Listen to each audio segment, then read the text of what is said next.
Bonjour et bienvenue. Aujourd'hui, on se retrouve pour parler d'un sujet qui revient très souvent, le financement de la formation professionnelle. Quand on travaille dans la formation professionnelle, il y a toujours un moment où ces questions se posent. Qui finance réellement les formations? Et comment ça fonctionne concrètement? Et là, en général, les réponses deviennent floues. Chacun donne sa version et on se retrouve avec l'impression que le financement de la formation est un labyrinthe dont quelqu'un aurait perdu la carte. On le sait, le paysage peut paraître complexe. Il existe plusieurs financeurs, des règles différentes selon les publics, des dispositifs qui évoluent régulièrement. Et ce n'est pas toujours simple de s'y repérer. Mon objectif aujourd'hui est donc très simple, poser les bases. Nous allons tenter ensemble de comprendre quels sont les financeurs existants, pour quel public ils interviennent. Est-ce que cela implique pour vous, formateur indépendant ou organisme de formation, lorsque vous accompagnez un client ou que vous construisez une offre?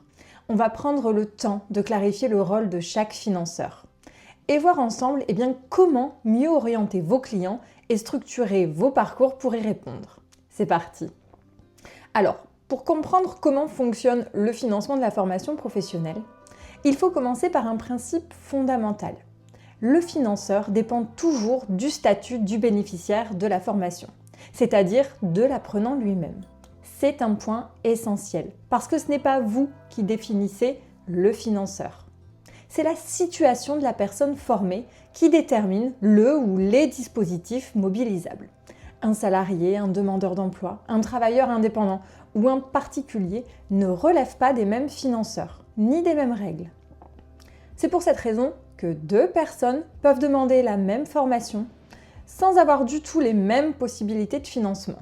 Donc, avant même de parler de prix, de programme ou de modalités, il est indispensable d'identifier le statut du bénéficiaire pour le guider correctement dans ses démarches.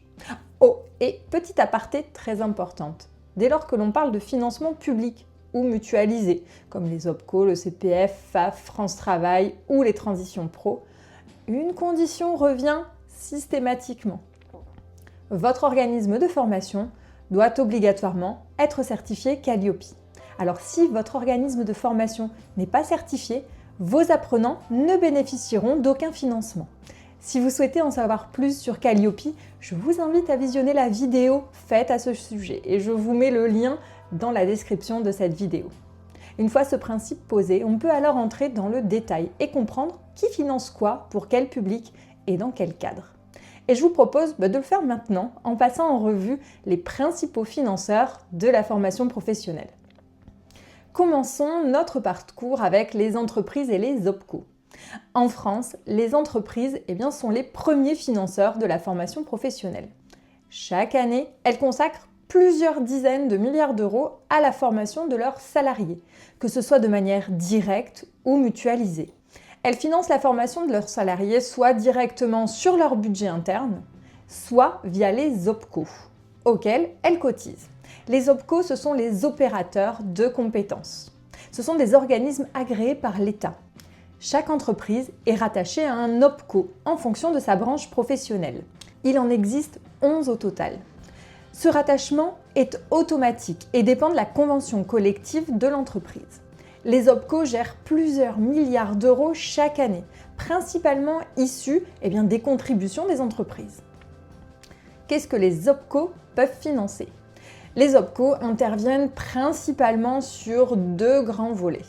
Le premier, l'alternance. Ils financent les contrats d'apprentissage, les contrats de professionnalisation, ainsi que les formations associées. C'est aujourd'hui le poste de dépense le plus important pour les OPCO. En deux, le plan de développement des compétences.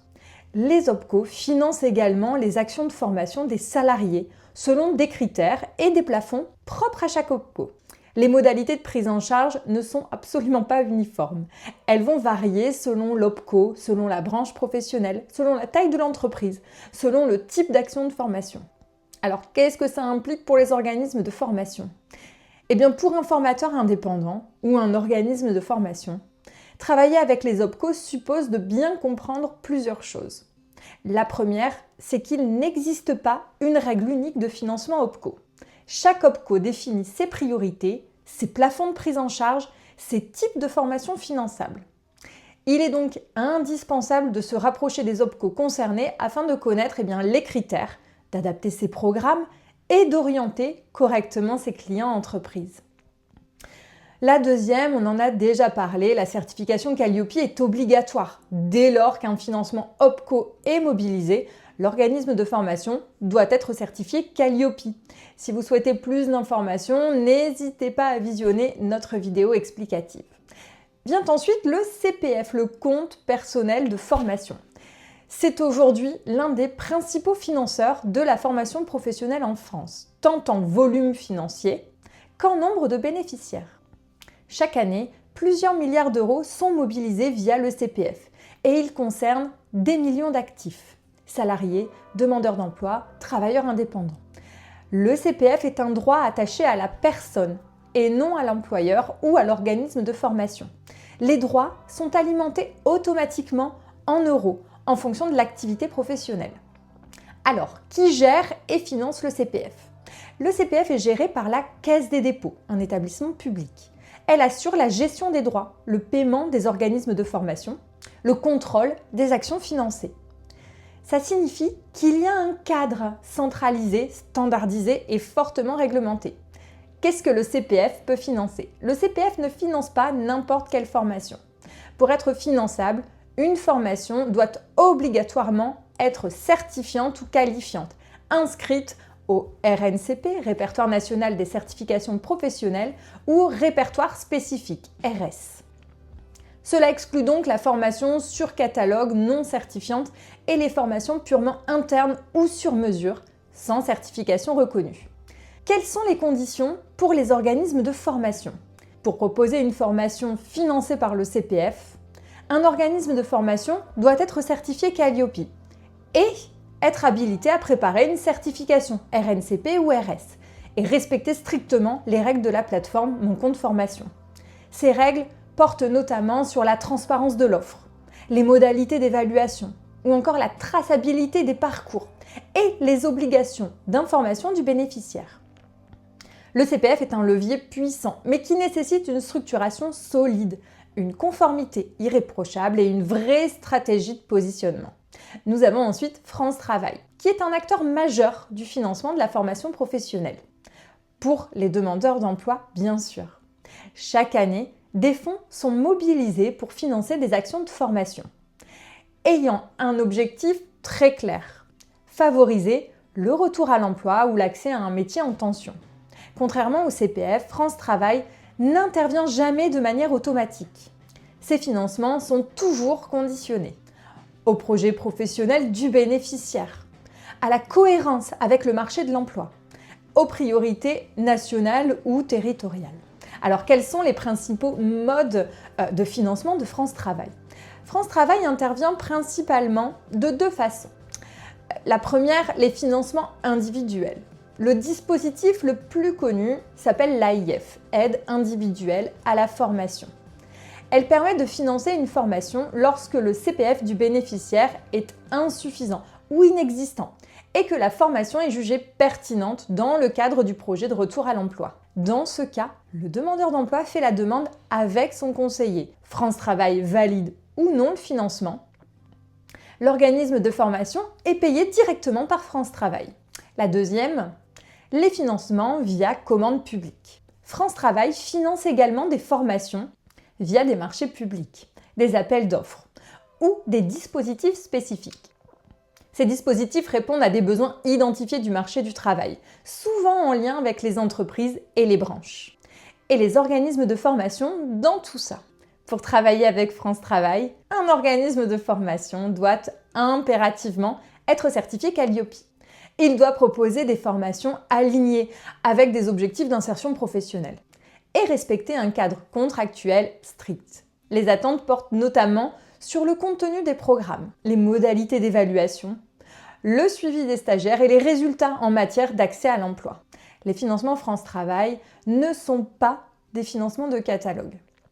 Ils nécessitent une bonne compréhension des dispositifs, un lien étroit avec les conseillers France Travail et souvent une capacité à répondre à des appels à projets ou des marchés. Viennent ensuite les fonds d'assurance formation, ou FAF. Les FAF sont les organismes chargés de financer la formation des travailleurs indépendants et des dirigeants non salariés. Ils jouent un rôle essentiel pour l'accès à la formation des indépendants. Chaque travailleur indépendant est attaché à un FAF en fonction de son activité, qui va être déterminé par son code APE, la nature de l'activité exercée, parfois le statut juridique. Parmi les FAF les plus connus, on va notamment retrouver le FIFPL pour les professions libérales, la GEFIS pour les dirigeants non salariés du commerce, de l'industrie et des services, le FAFCA pour les artisans, Vivea pour les agriculteurs, chefs d'exploitation, cotisants solidaires et entrepreneurs du vivant.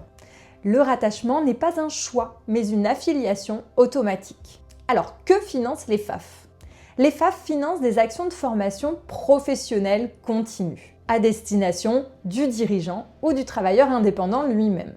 Les prises en charge sont plafonnées, en montant et ou en durée, parfois conditionnées à des thématiques prioritaires et variables selon les FAF. Il n'existe donc aucune règle uniforme entre les FAF. Pour qu'une formation soit financée par un FAF, l'organisme de formation doit être certifié Qualiopi, proposer un programme conforme aux critères du FAF concerné, fournir l'ensemble bien sûr des pièces demandées, programme détaillé, devis, convention, attestation. Chaque FAF a ses propres modalités de prise en charge, ses plafonds, ses délais, ses pièces justificatives, ses modalités de paiement. Pour travailler efficacement avec les FAF, il est indispensable d'identifier le FAF de rattachement du bénéficiaire, de vérifier bien sûr les critères de prise en charge avant l'entrée en formation, de se rapprocher directement des FAF pour connaître leurs règles actualisées. Les FAF ne financent pas automatiquement une formation. L'anticipation et la conformité sont la clé. Parlons à présent des régions. Les régions sont des acteurs majeurs et historiques de la formation professionnelle en France. Elles disposent de budgets importants, représentant plusieurs milliards d'euros chaque année, principalement orientés vers la formation des demandeurs d'emploi, l'apprentissage et certains dispositifs répondant aux besoins économiques locaux. Alors, quels publics sont concernés par les financements régionaux ? Les financements des régions concernent principalement les demandeurs d'emploi, les jeunes en insertion, les publics éloignés de l'emploi et les apprenants en apprentissage. Contrairement au CPF, les régions ne financent pas des formations à la demande de manière individuelle, mais dans le cadre de programmes structurés. Les régions interviennent essentiellement via des marchés publics, des appels à projets et des appels à candidature. Les organismes de formation sont donc sélectionnés en amont, sur la base de leur capacité à répondre à un cahier des charges précis. Pour être financé par une région, un organisme de formation doit être certifié Qualiopi, démontrer sa capacité à répondre à des marchés publics et disposer d'une organisation administrative et pédagogique solide.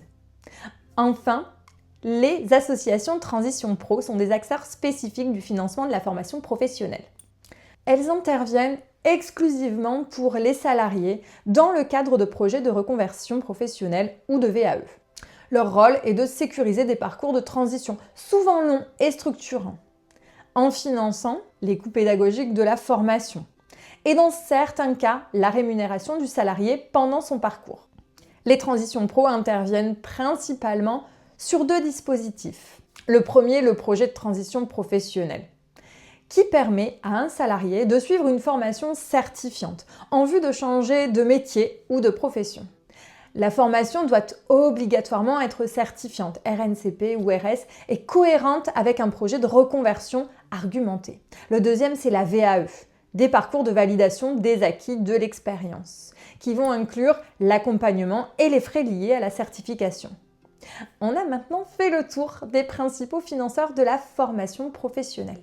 Alors, ce qu'il faut retenir, c'est qu'il n'existe pas un financeur unique, mais plusieurs acteurs, chacun avec sa logique, ses publics et ses règles. Les entreprises et les OPCO qui financent la formation des salariés. Le CPF qui finance des formations certifiantes. C'est un dispositif individuel très encadré. France Travail qui finance des formations orientées vers le retour à l'emploi. Les régions qui interviennent principalement via des marchés et appels à projets. Les transitions pro qui financent des projets de reconversion et de VAE. Les FAF qui financent la formation des travailleurs indépendants. Quel que soit le financeur, une logique revient systématiquement. Le financement dépend du statut du bénéficiaire. Et pour la majorité des financements publics ou mutualisés, la certification Calliope est un prérequis incontournable. Alors l'enjeu pour un organisme de formation n'est pas de chercher à répondre à tous les dispositifs, mais de bien identifier son public, de comprendre les financeurs associés et de structurer son offre en conséquence. Pour terminer, j'aimerais vous poser une petite question. Quand vous échangez avec vos clients ou vos apprenants, quel est aujourd'hui le financement qui vous pose le plus de questions ou de difficultés? Peut-être le CPF, les OPCO, les FAF, les financements pour les demandeurs d'emploi? Les commentaires sont ouverts. Et bien sûr, si vous souhaitez aller plus loin, je vous mets dans la description les liens utiles ainsi qu'un lien de prise de rendez-vous si vous avez besoin d'informations ou si vous êtes prêt à structurer ou faire évoluer votre activité de formation. Merci d'avoir suivi cette vidéo.